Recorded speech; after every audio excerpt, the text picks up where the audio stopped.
Të nderuar miq të Zgjohu me neja, ku jemi rikthyer sërish në studio për me shumë kënaqësi të nisur edhe për ditën e sotme me këndin e Mysafirit, këndin më të rëndësishëm të edicionit ton sigurisht, ku nga këtu mundohemi që të nxjerrim temat më aktuale sa i përket vendit ton sigurisht. Sot kemi përzgjedhur një temë e cila për mendimin tim është një temë shumë e rëndësishme, se për çfarë bëhet fjalë ne do kuptojmë pak më vonë. Kënaqësia ime një ashtu edhe më e madhe është se do bisedoj me dy miq të mi, të njohur sigurisht besoj edhe për shoqërinë tonë. Bëhet fjalë për Gazmend Rexhepin dhe Ariton Ramën, por që puna ime është sigurisht që edhe t'i prezantoj sot para jush. Ariton Rama, mirëmëngjes, fillimisht. Për publikun tonë kisha dashur që të sek se je i diplomuar në Universitetin Shtetëror të Tetovës në degën e shkencave politike, një ashtu i përgjedhur si student gjenerate për pikërisht atë vit, jashtëzakonisht aktiv në evenimentet të cilat mbahen në lidhje me të rinjtë e vendit ton, sigurisht edhe tashmë asistent në Universitetin e Nënës Teresë. Faleminderit shumë për ftesën. Nuk ka kënaqësi më të madhe sa mëngjesit ta filloj me dy miq të mi të mrekullueshëm. Çdo herë që vi në misionin Zgjohu me ne është kënaqësi dhe normalisht është privilegj të plasojmë këto ide tona që i kemi bashkë, që komunikojmë edhe privatisht edhe në mënyrë publike. Kënaqësia është e jona. I radhës është Gazmend Rexhepi, diplomuar në Fakultetin e Evropës Juglindore, dega ekonomisë, një ashtu bën përgatitjet e masterit të marketing menaxhmentit në të njëjtin universitet. E shohim shpesh duke na dhënë informacionet e fundit si të vendit ton, si të jashtë vendit sigurisht, në programet e TVM2 do të thotë lajmet e TVM2. Gazmend, përshëndetje, falenderoj shumë që sot je pjesë e Zgjohu me ne. Përshëndetje, Fjolla, mirëmëngjes, shpresoj që do zhvillojmë diçka interesante që do të kontribuojnë ndoshta në shikuesit tanë. Sigurisht, të kemi zgjuar sot pak më herët, por që besoj se do na e falësh. Okej, tema cilën kemi vendosur që ta shtjellojmë sot është shumë e rëndësishme pasi që ka të bëjë pikërisht me neve, me studentët. Jo për arritjet tona, jo për dështimet, jo për asgjë tjetër, për ikjen drastike e cila bëhet tashmë kohët e fundit në vendin tonë. Ka çështje nga më të ndryshmet, do i kapim ne të gjitha, si ato morale, si ato profesionale, por që kisha dashur fillimisht të di një mendim apo një komentim nga ju të dytë se çfarë mendoni në fakt për këtë çështje, pse të rinjt e vendit tonë kanë vendosur që të braktisin Maqedoninë dhe universitetet të cilat i kemi ne sot. Kush do mund të fillojë i pari? Japim përparësi Aritonit. Faleminderit shumë. Është shumë tendencioze ajo që e lexova para disa ditë është në ente statistikor të Republikës Maqedonisë, kur nxënësit e viteve të 4 afër 68% preferojnë që të dalin jashtë shtetit për të studiuar. Dhe ndoshta 40% prej tyre kanë mundësi për të studiuar jashtë vendit në universitete kryesisht rajonale dhe mandej në nivele më ndërkombëtare. Mendoj që janë 3 elemente esenciale pse preferojnë të dalin jashtë shtetit edhe pse ka dhe anë pozitive dhe anë negative të inkorporimit ndërkombëtar ose migrimit intelektual të trurit, kushtimisht të rive të Republikës Maqedonisë ose kryesisht shqiptarëve në vendet evropiane ose mbar botës. Është e para perspektiva të cilën i garantohet atje në bazën e tradicionalizimit të mbajtjeve të ligjëratave ose kryesisht të sistemit arsimor të nivelit të lartë. E dyta është prestigji cilët e kanë ata nëse kryen studimet jashtë vendit, dhe treta normalisht është perspektiva cilët i garantohet bazë prosperitetit të cilët ata arrin. Normalisht vendet ndërkombëtare kanë universitete me prestigje të larta ose profesionalizëm të lartë të mbajtjeve të sistemit të nivelit të lartë arsimor. Edhe ndoshta kjo është më tërheqëse, por besoj Fjolla që problemi esencial është sistemi arsimor në Republikën e Maqedonisë, e cila tashmë është e garantuar pa më parasysh se ke kryer një studim jashtë vendit në nivele të larta ose në mënyrë më serioze ose jo serioze, këtu ke privilegj ose përparësi. Kjo ndoshta është dëmi më i madh që sigurohet, ndoshta është një mungesë një strategji konkrete kombëtare ose nacionale, me të cilën bazohet meritokracia dhe jo emri i universitetit se ku e kryen dhe si e kryen, sepse duhet ta dimë të gjithë që evoluon do të koncepti i të mësuar në shkollat e mesme në procesin e të studiuarit. Sepse mësimi bëhet në mënyrë kolektive ndërsa studimi bëhet në mënyrë individuale, atë të cilën e lexon. Sot jemi pjesë e globalizmit dhe kjo ndoshta është edhe efekti të cilën është kjo rritje masës niveli do thotë të daljeve të studentëve jashtë vendit, ndërto kanë qenë dhënë që kam pretenduar të dalë për arsye të mia personale, edhe pse fitova bursë në Universitetin e Slovenisë, Britanisë edhe të Holandës, por nuk preferova shkakun se ishin disa akciza tjera personale, të cilat më ndalen dhe kishin përparësi për të avancuar atje. Problemi kryesor thash është globalizmi, i cili tashmë njerëzit e më të afërt, e dyta është internacionalizmi i cili bëhet, sepse në një universitet ndërkombëtar kemi ullëshmëri të studentëve dhe përvoja njëkohësisht të ndryshme, të cilat kjo e bën më tërheqëse studentët atje. E tjetër është socializmi të cilën bëhet, socializimi që bëhet me studentëve në vende ndërkombëtare, edhe kjo është plusi tjetër dytësor ndoshta që preferohet nga studentët të dalin jashtë vendeve. Ajo që është edhe alëm e dhimbshme është shkaku që femra shqiptare nuk preferojnë të dalin, ndërsa meshkujt shqiptar më shumë, edhe kjo është ndoshta duhet thuhet edhe treçjale, është punësimi. Sepse ata shohin që të qëndrojnë atje duke pas parasysh perspektivën të cilën e prezantojnë publikun e maqenisë është në niveli i ulët. Kjo si pasojë e konceptit të punësimit i cili bëhet jo në bazë të CV-s, jo në bazë të përvojës, jo në bazë të eksperiencës ose kualifikimit, por bëhet në bazë ose partijake ose të njohurisë të cilët është brenda atij institucionit ose në sektorin privat të cilën nuk ka perspektivë për të cilët duhet të inkorporohen këto studentët.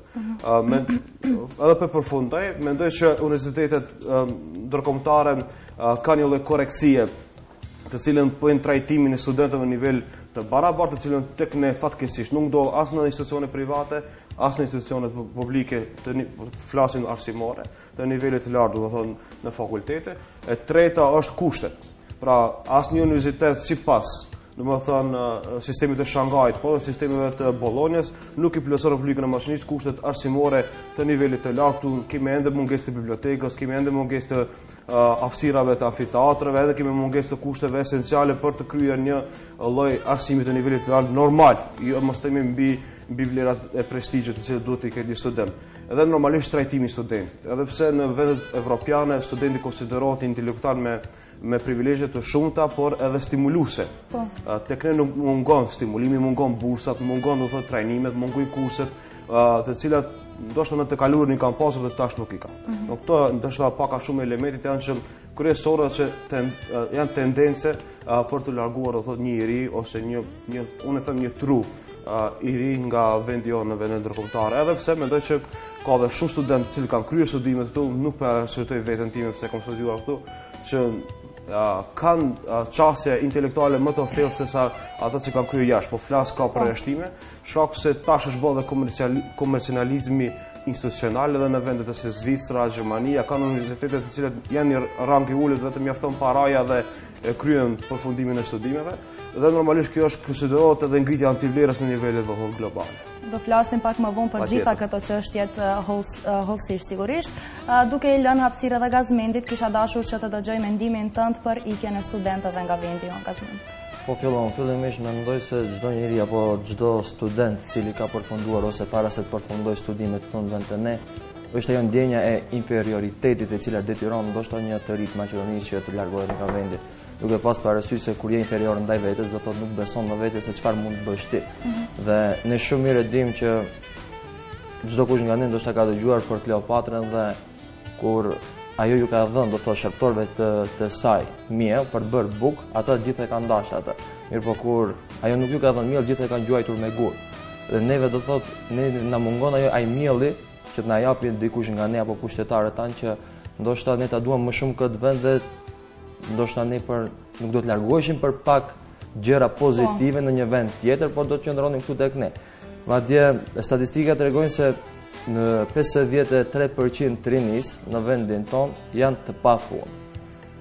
Kur ne mendojmë se rinia është e ardhmja e një populli, e ardhmja e një kombë dhe ajo cila do ta ngrisë të ardhmen, ne do thotë këtu jemi totalisht të humbur, pasi që 50% e të rinjve të janë papunë, atje do thotë kemi të bëjmë atje me do ta kisha quajtur humbjen e busullës morale, do thotë. Se kemi fyerje, kemi arrogancë tek të rinj dhe kemi do thotë besim në dikë që ndoshta mund të jetë gënjeshtër që do të na gënjej.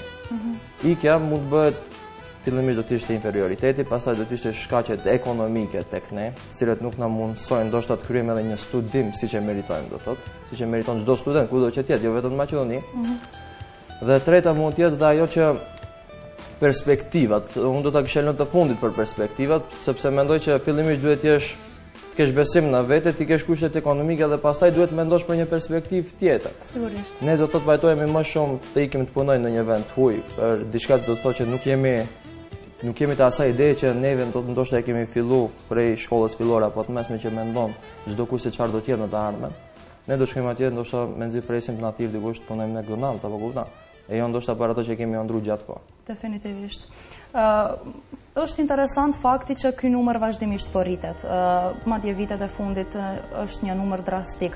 A mendoni se është bërë tendencë apo shprehi apo se të rinjt kanë dëgjuar se e zëm shembull Aritoni ka kur sukses në ndonjë universitet jashtë vendit ton, shkoj edhe unë ta provoj. A mendoni se ka filluar që të bëhet si shprehje të rinjve? Është relative, Fjolla, për shkak se ka dy paralele, ndoshta po ta bëj një kronologji ose retrospektiv, do të thënë arsimore.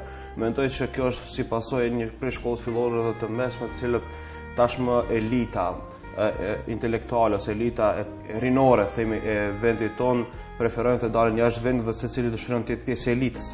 Ndërsa elita nuk kupton fuqi dhe forcën, nuk kupton edhe sinonimin e vetë forcës rinore. Por normalisht pajton plotësisht me atë konstatimin e juaj edhe të Gazmendit që ajo që ata që studiojnë jashtë vendit konsiderohen ndryshe ose më të ngritur në aspektin edhe intelektual edhe njerëzor dhe prandaj preferojnë të gjithë ta marrin këtë epitet të ngritjes elitare, domethënë të vetë studentëve. Kuptohet që marketingu sot është pjesë do të thotë funksionale edhe tek sistemet arsimore, ndoshta edhe kjo si pasojë se thash edhe një herë, sot kemi programe të ndryshme ndërkombëtare të cilat stimulojnë gjithë studentët jashtë vendit që të aplikojnë dhe njëkohësisht të pranohen në universitete. Pra, pjesa kryesore të cilën e kësaj përgjigje është çastet tek universitetet ndërkombëtare shumë më lehtë.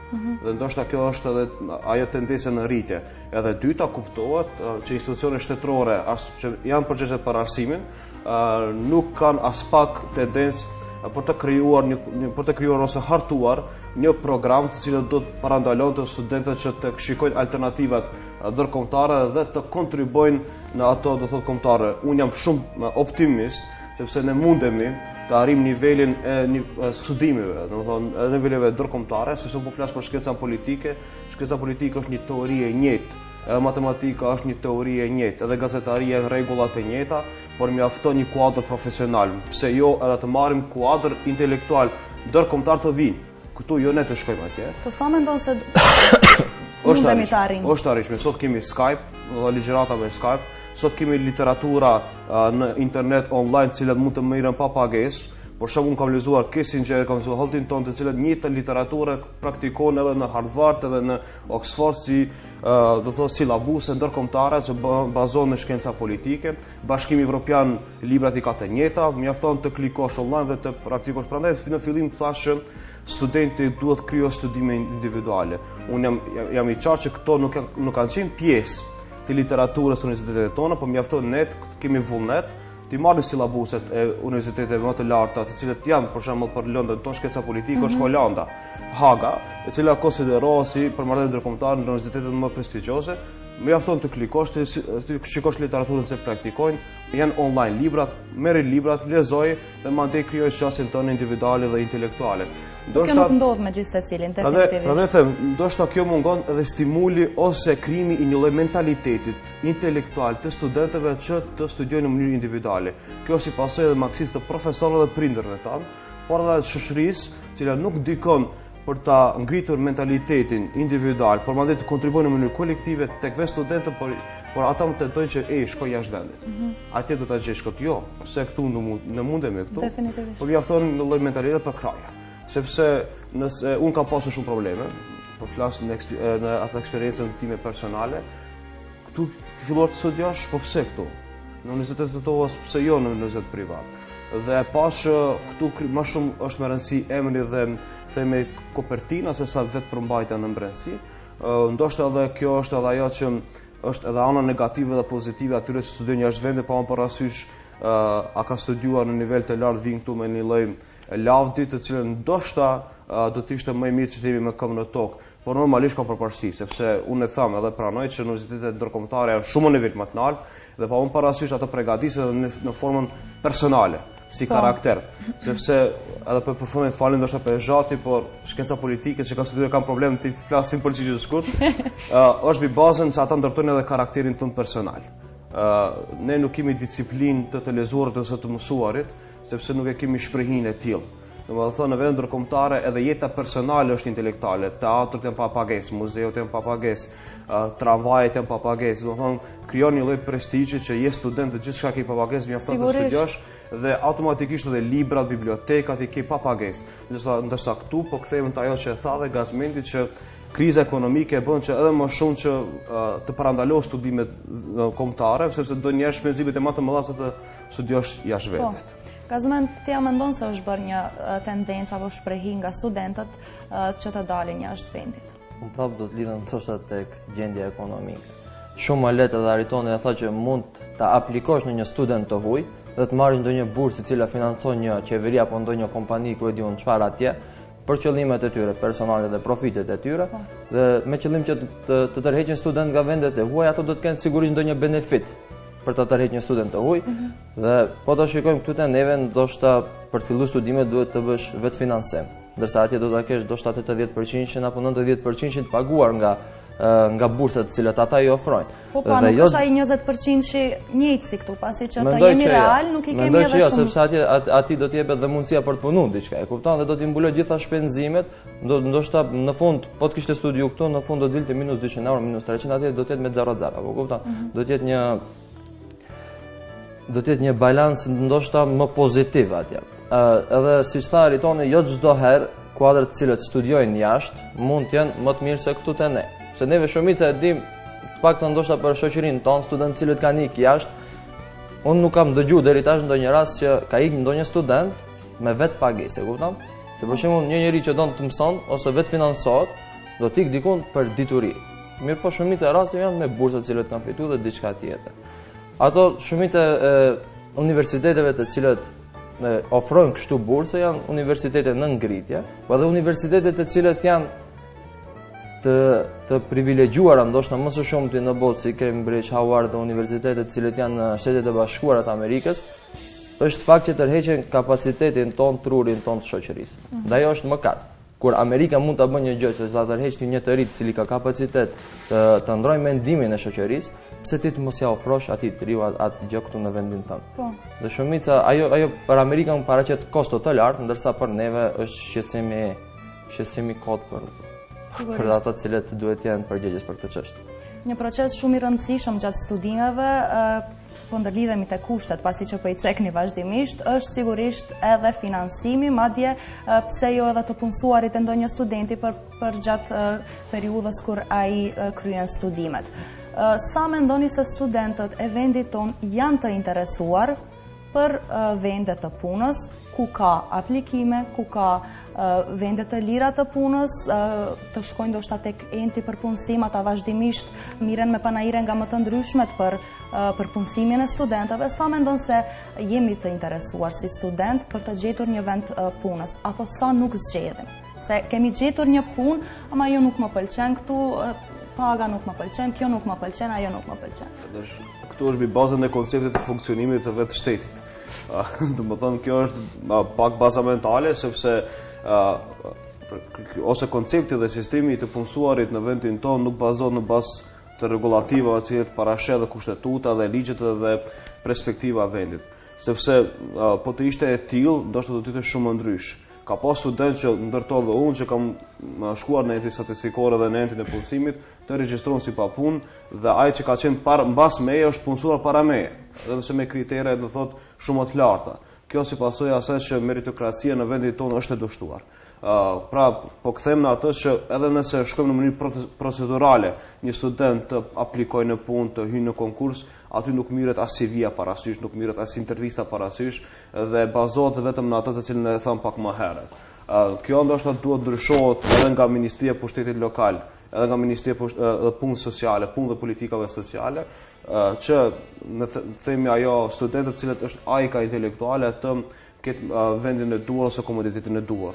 Në vendet ndërkombëtare kjo nuk ndodh. Mjafton të jesh student i rregullt, mjafton të kesh normalisht notat e larta dhe je i punësuar në vetë universitet, ose si asistent demonstrant, ose pjesë institucionale administrative e vetë universitetit, por ndodh që nivelet edhe më të larta perëndimore, po flas për Vienën, po flas për Madridin, për Romën, për Bollonjën, ata e kanë për detyrë universitetet të gjejnë vetë punë, domethënë studentëve të cilët janë pjesë e atij fakultetit. Normalisht për studentët në nivelit ulë gjejnë punë të nivelit më të ulët. Ndërsa kritika e vetme që e kanë për studentët të tjerat janë krejt kritika të pushteteve të cilat kanë kaluar ose janë tash në politikë, them që është se studentët kryesisht preferojnë punë të karakterit publik dhe jo sektorit privat. Domethënë ne të gjithë tentojmë duke përfshirë edhe veten që timi pjesë e punëve publike, të kemi një punë shtetërore, të marrim një pagë, të marrim një orar që është në mëngjes dhe në masditë dhe të shkojmë në shtëpi. Dhe këtu krijohet një pasivitet i skajshëm edhe intelektual dhe njerëzor e vetë rinisë. Madje në të kaluarën ka pasur rinj që janë punësuar dhe kanë qëndruar në shtëpi. Domethënë kjo është qendrimi dhe pasiviteti edhe me pranojnë rinia këtë. Domethënë kjo është edhe skandali më i madh që vetë rinia vullnetarisht praktikon këtë punë që të punësojnë të qëndrojnë në shtëpi sepse kjo i pëlqen të qëndrojë pasiv. Dhe ndoshta kjo është problemi që thash, ndoshta ne duhet vetë të kërkojmë atë mbas natyrës dhe karakterit ton. Dhe normalisht të kërkojmë alternativa. Tek ne mungon mentaliteti i inovacioneve. Ne nuk dëshirojmë të krijojmë diçka të re, nuk kemi vullnet të nxisim diçka të fillojmë nga e para. Ndoshta të rritë sot në vendet tonë moshatarët, në vendet ndërkombëtare, shumë punojmë me projekte ndërkombëtare. Sidomos vendi Maqenisë që është në tranzicion ka aplikime të ndryshme të projekteve ndërkombëtare, sociale, humane, arsimore, shkencore, ekonomike. Për shembull, në Ministrinë e Ekonomisë është një konkurs për biznes plane, të cilët financohen dhe as pak nuk ka nga studentët nga populli shqiptar. Ose ka nga UNICEF-i, UNESCO, nga ambasadat të ndryshme, gjë që i bën të painteresuar.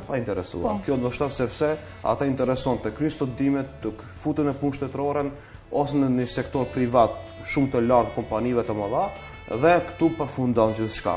Pra, nuk kemi do thot koncept të menduar niveli afatgjate. Ne praktikojmë atë nivelin mesatar ose sot për nesër të bëjmë punët tona dhe mjafton jeta jonë dhe nuk kërkojmë diçka të re, diçka të cilët neve na ngrit edhe moralisht, por edhe intelektualisht, dhe këtu është ajo pasiviteti dhe antivlera më e madhe që krijon nga rinia. Ndoshta kjo si pasojë asaj që e sheh që këtu në Republikën e Maqenisë nuk vlerësohet vlera, sepse ndoshta kërkoj shumë falje që në institucion publik, si është televizioni i Republikës Maqenisë shtetëror, e flas këtë konstatim që sot tek ne respektohet më shumë një person të cilën dominon në antivlerë se në vlera. Një intelektual, një piktor ose një doktorant i shkencave të ndryshme intelektuale nuk respektohet sa respektohet një person më stan për X punë të cilët i ka bërë në Republikën e Maqenisë. Prandaj them që kjo është edhe ky sistemi i cili është praktikuar vetë institucionalisht në Republikën e Maqenisë, të cilën nuk bazohet edhe një herë dhe them në bazë asaj të cilën ne kemi arritur, por në bazë asaj të cilën ne kemi aftësi për të inkorporuar brenda atij institucioni. Po, Gazmend. Do i përgjigjesh pyetjes së njëjtë. Ja, unë mendoj se shumica e trimëve tanë nuk zgjedhin punë Fjolla. Besoj që janë të gatshëm ndoshta edhe me një diplomë masteri, që kisha para pak ditësh rastisa me një master, me një student cili ka mbaruar masterin dhe punon ndoshta në parking. Punon në parking. Dhe ajo është mëkat. Do thotë neve fillojmë investojmë në vete dhe më në fund çfarë do të presim një rrok ndoshta më të ulët se mesatarja e cila parashihet apo minimalja e cila parashihet jetë në Maqedoni me 12.000 denar. Ai sigur punon për 9.000 denar, 3.000 denar i kthem prapë te pronari apo te punëdhënësi i tij. Ka edhe nga këto raste, por unë kam hasur më shumë në ata të cilët zgjedhin definitivisht. Fjolla, ndoshta edhe unë do të kisha zgjedh, po qëse do më kishte ofruar dikush punë për parking.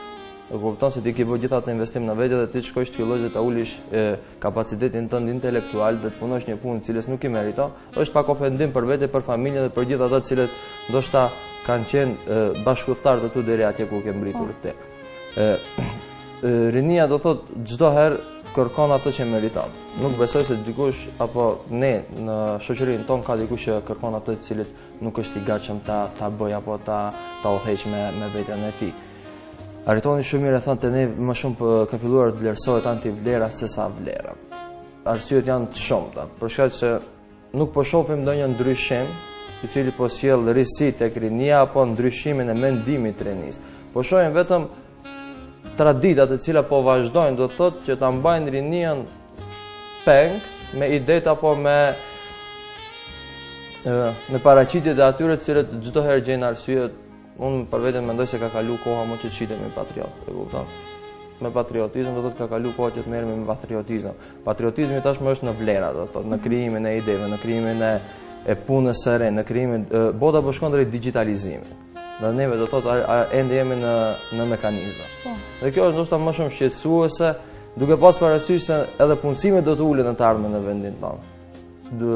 Kostot për Maqedoninë, cilët financojnë apo subvencionojnë kompanitë e huaja tek ne, janë shumë të larta. Dhe dini për çfarë rrogën? Për 9.000 dinar të punësuar. Ndoshta këtu te ne, një kompani e huaj merr 2.500 euro për një të punësuar, ndërsa ai punësuar merr 9.000 dinar rrogë. Që do të thotë ai është ndoshta 300% fitues kompania e huaj e cila merr një të punësuar. Dhe më tragjike është se ai merr kontratë vetëm për 3 muaj, 6 muaj, nuk e lën do të thotë me kontrata afatgjata. Dhe çdo i ri tek neve ndoshta nuk do të kishte pranuar të punon atë punë, kupton se do shkon të punon një magacioner dhe pastaj të ofendohet nga dikush i cili nuk është në nivelin e tij. Unë mendoj se nuk zgjedh, por nuk ka ku të konkuron dhe ku ta kërkoj vendin e tij duhur. A u është të bërë mirë juve të dyve, është pyetje për të dytë, që keni qëndruar këtu, që keni përfunduar studimet këtu, tashmë të dytë siguroni një vend pune? Ma tregoni pak këtë pjesë personale tuajën, si student, të cilët keni përfunduar studimet në vendin tonë. Unë çdo të pretendoj më mirë dhe më mirë, ndoshta edhe gjithkush prej nesh pretendon mirë dhe më mirë. Jam i thari Martin Luther Kingu që thotë, nëse nuk mund të ecësh, zvaritu deri të arrish ëndrrën tënde. I have a dream, dhe nëse ka nevojë të fluturosh, pra dalësh nga vetja për të arritur ambicjet. Mendoj që është në ato perspektivat e mia ose planet e mia ose vizionin tim pjesërisht është arritur. Ndoshta nuk kam pasur ose nuk kam hasur respektin e duar, ndoshta të shoqërisë në nivel të përgjithshëm për ëndrat dhe ato perspektivat e mia. Kam pasur disa organizata qeveritare të cilat tashmë janë mbyllur si pasojë asaj se nuk është respektuar mendimi ndryshe.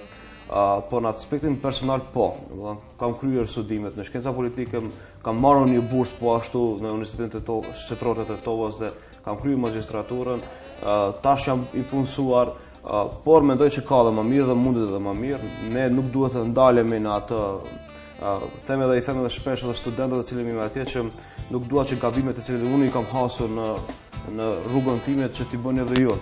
Për shkak se arritja e një shoqërie është dinamizmi, lëvizje. Nëse ne ngelemi në jetë dhe themi që është mirë, atëherë s'kemi bërë asgjë. Në aspektin po thjesht pretendojmë perfeksionin. Detajet e realizimit perfeksion dhe normalisht perfeksioni është e duara e secilit.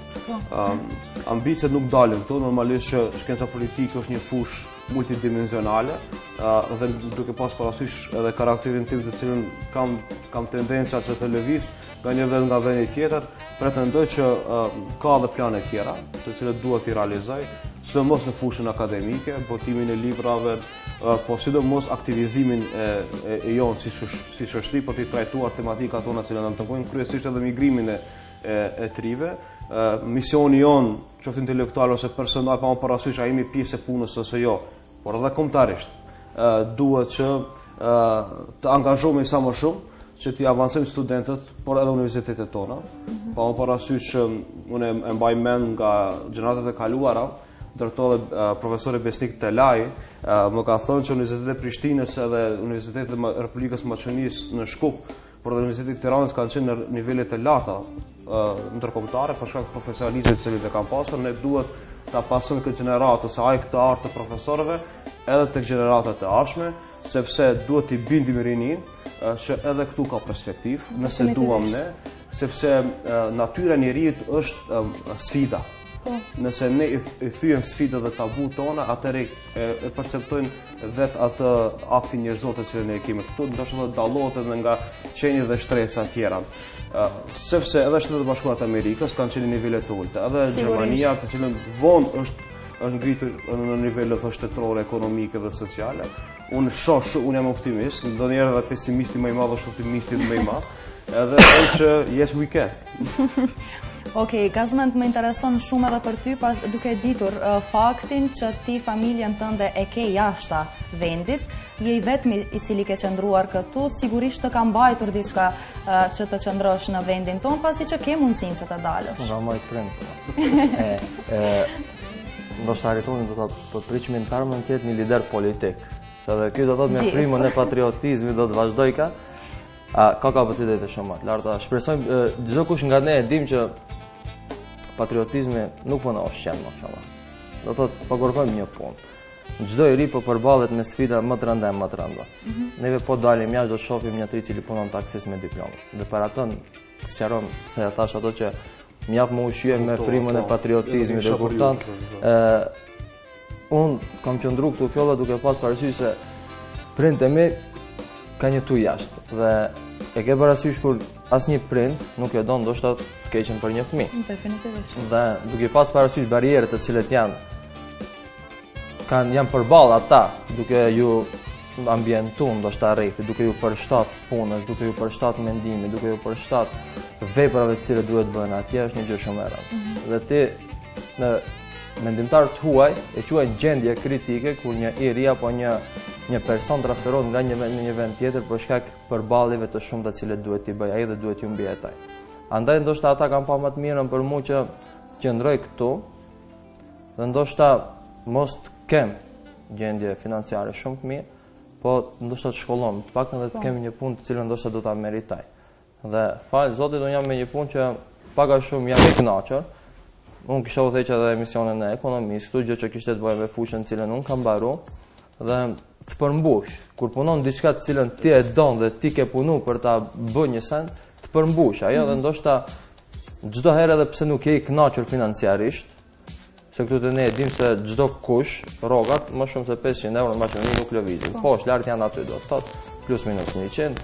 Të përmbush e paktën vullneti dhe dëshira për atë që ti po e bën një gjë të cilën ti e don dhe nuk je detyruar të bësh diçka të cilën po, ajo ndoshta më ka mbajtur më shumë dhe shpresoj që në të ardhmen jo vetëm unë, po çdo i ri ta shef perspektivën këtu tek vendi jam. Për shkak se mendoj se aq sa i nevojitesh ti shoqërisë tonë për të kontribuar në mënyrë kolektive, nuk i nevojitesh ndoshta një shoqëri amerikane e cilët nuk i mungojnë askujt asgjë atje. Këtu edhe pikërisht desha të ndërlidhe me pyetjen e radhës, por që vazhdo.